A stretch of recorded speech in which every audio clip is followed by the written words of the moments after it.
समाचार बुंदेलखंड में आपका स्वागत है। मैं हूं जॉली। आइए नजर डालते हैं झांसी की खास खबरों पर। केंद्रीय मंत्री तथा अपना दल एस की अध्यक्ष अनुप्रिया पटेल ने आज पत्रकारों से अनौपचारिक बातचीत करते हुए कहा कि फिलहाल उनकी पार्टी का गठबंधन भारतीय जनता पार्टी से है और आने वाले विधानसभा चुनाव को लेकर उत्तर प्रदेश में सीटों के बंटवारे को लेकर बातचीत जारी है। अपना दल एस कितनी सीटों पर चुनाव लड़ेगा इसका खुलासा करने से इनकार करते हुए उन्होंने कहा कि बातचीत जब फाइनल हो जाएगी तब सारे तथ्य सार्वजनिक कर दिए जाएंगे। पिछले 3 चुनाव हमने भारतीय जनता पार्टी के साथ मिलकर लड़े हैं और जनता को भारतीय जनता पार्टी और अपना दल एस का गठबंधन रास आया है। जनता ने अपेक्षाकृत अधिक सकारात्मक परिणाम दिए हैं। उन्होंने कहा कि राजनीति में समय तथा परिस्थिति के अनुसार निर्णय लिया जाता है। फिलहाल हमारी बातचीत भारतीय जनता पार्टी से चल रही है। एक सवाल के जवाब में उन्होंने कहा कि युवतियों की विवाह योग्य आयु 18 से 21 साल कर देने के निर्णय का वह स्वागत करती हैं। समाजवादी पार्टी के नेताओं के करीबियों के यहां आयकर विभाग द्वारा मारे जा रहे छापों के संबंध में उन्होंने कहा कि जांच एजेंसियां स्वतंत्र रूप से अपना काम करती हैं, इसलिए इस पर वे कोई भी टिप्पणी नहीं करना चाहती। उन्होंने बताया कि अपना दल एस द्वारा आगामी विधानसभा चुनाव को देखते हुए पूरे उत्तर प्रदेश में विजय संकल्प रैलियों का आयोजन कर रहा है।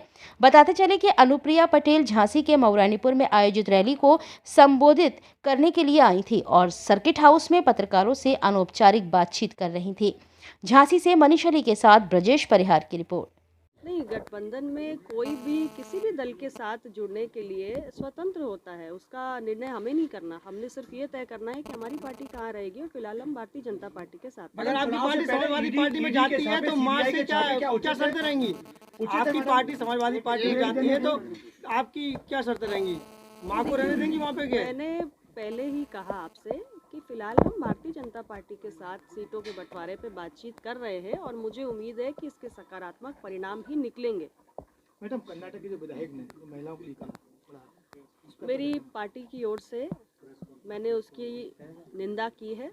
मैं फिर कहती हूँ कि इस प्रकार के बयानों का एक सभ्य समाज में कोई स्थान नहीं है। उनका बयान अत्यंत अशोभनीय, अमर्यादित है और महिलाओं के प्रति एक अनादर के भाव को व्यक्त करता है और उनकी पार्टी को उनके विरुद्ध सख्त से सख्त कार्रवाई भी करनी चाहिए, ऐसा मेरी पार्टी का मानना है। मैडम, टेनी ने एक पत्रकारों के खिलाफ अभद्र भाषा और गाली गलौज का प्रयोग किया, क्या उनका इस्तीफा होना चाहिए? देखिए, उनके इस्तीफे पर निर्णय लेना है प्रधानमंत्री जी को, मैं उस पर टिप्पणी करना नहीं चाहती, लेकिन निश्चित रूप से मैं ये ज़रूर कहूँगी कि हमारे मीडिया के भाई हम लोगों की आवाज़ हैं और आप आम जनमानस के बीच में हमारे आवाज़ को उठाने का काम करते हैं और हमारी पार्टी की ओर से हमेशा आपका सम्मान होगा। बाकी भारतीय जनता पार्टी ने क्या करना है वो पार्टी तय करेगी। मैम, एक 18 साल से 21 साल की है लड़कियों की उम्र, कई जगह विरोध हो रहा है। मैं इस निर्णय की सराहना करती हूँ क्योंकि अगर 21 साल तक हम एक सीमा बनाएंगे लड़कियों के शादी के लिए तो कम से कम जो हमारी बेटियां 12वीं पास करके ही जिनकी शादी कर दी जाती है और उनको अपनी कॉलेज की पढ़ाई पूरा करने का भी समय नहीं मिलता है, तो कम से कम लड़कियां स्नातक की पढ़ाई भी करेंगी, ज़्यादा परिपक्वता भी आएगी और यहाँ तक कि उनके स्वास्थ्य की दृष्टि से भी ये बेहतर होगा। लेकिन सपा के सांसदों ने कहा है कि आबार की बढ़ेगी। क्या बढ़ेगा?